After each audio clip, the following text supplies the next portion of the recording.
नमस्कार मित्रांनो, आज जो आपण सीपीयू तुमच्यासाठी बिल्ड करत आहे तो बिल्ड आपण गेमिंग साठी बिल्ड करत आहे। याच्यामध्ये जो मदरबोर्ड यूज केला आहे तो B760 गेमिंग वाला मदरबोर्ड आपण या बिल्ड मध्ये यूज करत आहे। हायफाय चा 12 जनरेशनचा 12400 वाला प्रोसेसर यूज करत आहे।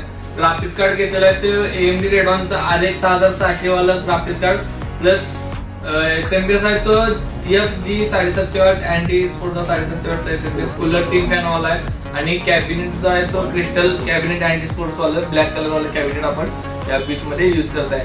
आणि SSD आहे ती 1TB ची SSD आहे Gen 4 वाली आणि 16GB ची रॅम आहे। चला तर मग ऑल कंपोनेंटचं अनबॉक्सिंग करून बघूया, याचे फीचर्स काय आणि एकदा लुक कशा होईल। यामध्ये प्रोसेसर जो यूज केलेला प्रोसेसर तुम्ही चेक करू शकता, i5 14 जनरेशनचा प्रोसेसर आहे। सॉरी i5 14 जनरेशनचा प्रोसेसर यूज केलेला आहे। 14400 वाला प्रोसेसर आपण या बिल्ड मध्ये यूज केलेला आहे। बॉक्स पॅक आणि चेक करणार दोन्ही साईडला तुम्ही बॉक्स पॅकचं सील चेक करू शकता। याच्यामध्ये तुम्हाला सिरियल नंबर वगैरे बघायला मिळेल वॉरंटीसाठी, ॲज पर मॅन्युफॅक्चरिंग वॉरंटी याच्यामध्ये प्रोव्हाइड केलेली असते। तसेच जी रॅम यूज केलेली आहे ती रॅम तुम्ही चेक करू शकता, XPG लॅन्सर वाली 8GB 16GB ची 5200 मेगाहर्ट्झ वाली लॅन्सर DDR5 वाली रॅम आपण यूज करत आहे। बॉक्स पॅक आहे कम्प्लीट, बॉक्स पॅक चेक करू शकता।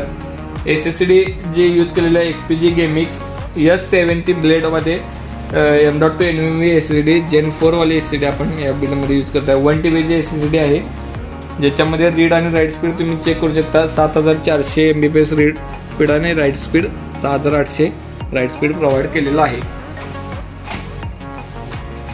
जे ग्राफिक्स कार्ड यूज केलेलं आहे ग्राफिक्स कार्ड तुम्ही चेक करू शकता, Asus मध्ये ड्युअल AMD Radeon RX 6600 वाला ग्राफिक्स कार्ड आपण यूज केलेला आहे। 1080 pixel full HD gaming 8GB memory असलेलं ग्राफिक्स कार्ड PCIe 4.0 सपोर्टेड आहे। याच्यामध्ये या graphics card dual graphics card box pack check करणार असाल तर तुम्ही बॉक्स पॅक वरती Asusचं सील Asus मध्ये आपण हे ग्राफिक्स कार्ड यूज केलेलं आहे। प्लस SMPS जो यूज केलेला आहे तो 750 वॅटचा SMPS यूज केलेला आहे। अँटी स्पोर्ट्स मध्ये FG 750 80+ गोल्ड वाला SMPS सर्टिफाइड गोल्ड मध्ये SMPS आहे। बॉक्स पॅक आणि चेक करणार बॉक्स पॅक तुम्ही चेक करू शकता। मदरबोर्ड जो यूज केलेला आहे तो MSI मध्ये B760 गेमिंग प्लस वायफाय वाला मदरबोर्ड आपण यूज केलेला आहे। Gen 4 सपोर्टेबल आहे। तसेच बॉक्स पॅक आणि चेक करणार तुम्ही इथं खाली बेसला बॉक्स पॅक चेक करू शकता। Gen 4 supported front USB Type-C याच्यामध्ये प्रोव्हाइड केलेला आहे। नंतर Wi-Fi 6 Bluetooth 5.3 आणि DDR5 सपोर्टेड आहे याच्यामध्ये। तसेच जो आपण कूलर यूज केलेला आहे तो कूलर तुम्ही चेक करू शकता, अँटी स्पोर्ट्स मध्ये आईस फ्लो वाला 360 RGB वाला कूलर आपण यूज करत आहे। आईस फ्लो मध्ये ब्लॅक कलर एडिशन आहे, तुम्हाला व्हाईट जरी पाहिजे असेल व्हाईट सुद्धा अवेलेबल होतं। कम्प्लीट बॉक्स काय आपला ऑल बिल ब्लॅक आहे त्यामुळे हा आपण ब्लॅक कलर मध्ये यूज केला आहे। कॅबिनेट जे यूज केलेलं आहे ते अँटी स्पोर्टचं क्रिस्टल वाला कॅबिनेट, फ्रंटला 3 फॅन आणि बॅकला 1 फॅन वाला जे कॅबिनेट आहे ते आपण कॅबिनेट या बिल्ड मध्ये यूज करायचं। तर मग ऑल कंपोनेंटचं अनबॉक्सिंग करून बिल्ड करायला घेऊया।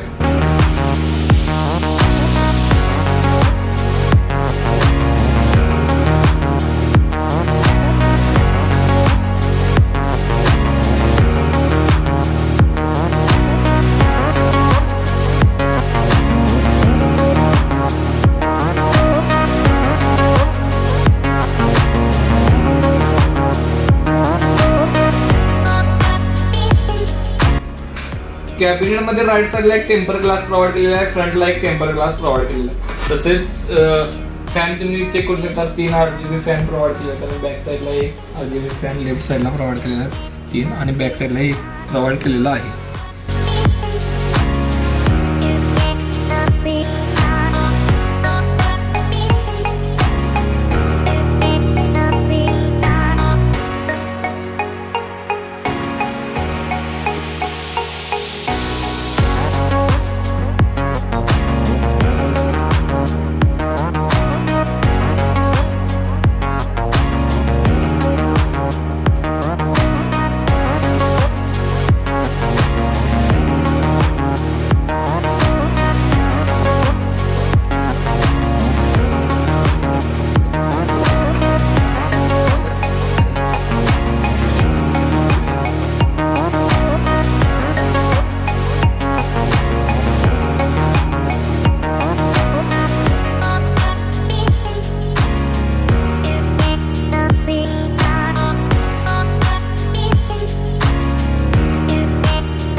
कंप्लीट झालेलं आहे. तुम्ही चेक करू शकता बिल्ड कशा पद्धतीने झालेलं आहे. या बिल्डच्या ऑल डिटेल्स तुम्हाला डिस्क्रिप्शन मध्ये बघायला मिळतील. ऑल कॉम्पोनंटची डिटेल्स मिळेल. जी प्राइस टाकलेली आहे ती आत्ताची प्राइस टाकलेली आहे. लेटेस्ट प्राइस साठी तुम्हाला व्हॉट्सअप आपल्याला करायला लागेल. व्हॉट्सअपवरती तुम्हाला लेटेस्ट प्राइस मिळून जाईल. आणि असेच जर नवीन तुम्हाला बिल्ड पाहिजे असेल तर इन्फॉर्मेशन पाहिजे तर आपल्या कॉम्प्युटरवर नक्कीच सबस्क्राईब करा आणि बेल आयकॉन दाबा, जेणेकरून नवीन आपण बिल्डचे व्हिडिओ टाकेल तुम्हाला इझिली नोटिफिकेशन मध्ये मिळून जातील. तर थँक्यू.